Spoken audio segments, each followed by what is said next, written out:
അക്ഷയ,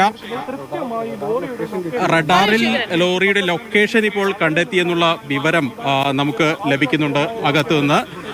ഏതായാലും ലോറി എവിടെയാണ് എന്ന് ലൊക്കേറ്റ് ചെയ്യാൻ റഡാറിലൂടെ, സോയിൽ പെനിട്രേറ്റിംഗ് റഡാറിലൂടെ സാധിച്ചിട്ടുണ്ട് എന്നുള്ള വിവരം അകത്തു നിന്ന് ലഭിക്കുന്നുണ്ട്. അത് ഇനി പുറത്തേക്ക് എടുക്കാനുള്ള ഒരു ശ്രമമാണ് ഇനി നടക്കേണ്ടത്. ഏതായാലും ലോറി എവിടെയാണ് എന്നുള്ള ചോദ്യത്തിന് ഉത്തരമായി ലോറി ഇരിക്കുന്ന അല്ലെങ്കിൽ ലോറി ഇപ്പോൾ ഉള്ള കൃത്യമായുള്ള സ്ഥലം എവിടെയെന്ന് കണ്ടെത്തി ഇപ്പോൾ രാഹുൽ നമ്മോടൊപ്പം ചെയ്തത്. രാഹുൽ, കൂടുതൽ വിവരങ്ങൾ. അതായത് ഈ റഡാർ സംവിധാനം ഉപയോഗിച്ചുള്ള തെരച്ചിലിൽ കാര്യമായ പുരോഗതി തന്നെ ഉണ്ടായിട്ടുണ്ട് എന്നതാണ്.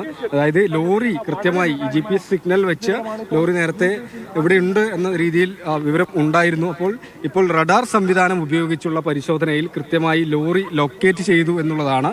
അതായത് മണ്ണിനടിയിൽ തന്നെ ലോറിയുണ്ട്. റഡാർ ഉപയോഗിച്ച് പരിശോധിച്ചു, മണ്ണിനടിയിൽ ലോറിയുണ്ട്. അപ്പോൾ ഇവിടേക്കുള്ള മണ്ണ് മാറ്റുന്നതിനുള്ള നടപടികളാണ് ഇപ്പോൾ പുരോഗമിച്ചുകൊണ്ടിരിക്കുന്നത്. ഏറ്റവും പ്രധാനപ്പെട്ട വിവരം അത് തന്നെയാണ്. ലോറി കൃത്യമായി ലൊക്കേറ്റ് ചെയ്യാൻ കഴിഞ്ഞു എന്ന് തന്നെയാണ്. അവിടേക്കുള്ള മണ്ണ് മാറ്റുന്ന പ്രവൃത്തിയാണ് നിലവിൽ പുരോഗമിച്ചു വരുന്നത്. ഏകദേശം എത്രത്തോളം മണ്ണ് അവിടുന്ന് മാറ്റേണ്ടി വരും, അങ്ങനെയുള്ള വിവരങ്ങൾ എന്തെങ്കിലും ലഭിച്ചിട്ടുണ്ടോ? നിലവിൽ അങ്ങനെ കൃത്യമായൊരു വിവരം ഉദ്യോഗസ്ഥരായാലും പങ്കുവച്ചിട്ടില്ല. നേരത്തെയൊക്കെ പറഞ്ഞിരുന്നത് വളരെ അധികം നീളത്തിൽ മണ്ണ് മാറ്റേണ്ടതായുണ്ട് ഈ GPS സിഗ്നൽ കിട്ടിയ സ്ഥലത്തേക്ക് എത്തുന്നതിനായി എന്നാണ്. എന്തായാലും വളരെ കാര്യക്ഷമമായി തന്നെ അതിന് വേഗം വർദ്ധിപ്പിച്ചു എന്നുള്ളതാണ്.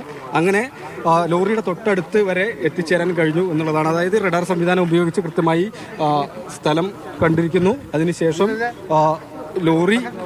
ലോറിയിലേക്ക് മണ്ണ് മാറ്റുന്നതിനുള്ള നടപടികൾ കൂടി പുരോഗമിച്ചുകൊണ്ടിരിക്കുകയാണ്. നമ്മളെന്തായാലും ഈ സംഭവ സ്ഥലത്തേക്ക് പോയിക്കൊണ്ടിരിക്കുകയാണ്. ആദ്യമൊക്കെ അങ്ങോട്ടേക്ക് പ്രവേശനമില്ലായിരുന്നു. സ്ഥലം MLA വന്നതിൻ്റെ അടിസ്ഥാനത്തിലാണ് മാധ്യമപ്രവർത്തകരെ പോലും സ്ഥലത്തേക്ക് കടത്തിവിട്ടത്. ഏകദേശം ഒരു 2 കിലോമീറ്റർ കൂടി നടന്നു കഴിഞ്ഞാൽ ഈ സംഭവ സ്ഥലത്തേക്ക് നമ്മൾ എത്തിച്ചേരും. അവിടെ നിന്ന് തത്സമയ ദൃശ്യങ്ങൾ സഹിതം നൽകാൻ കഴിയുമെന്ന് പ്രതീക്ഷിക്കുന്നു.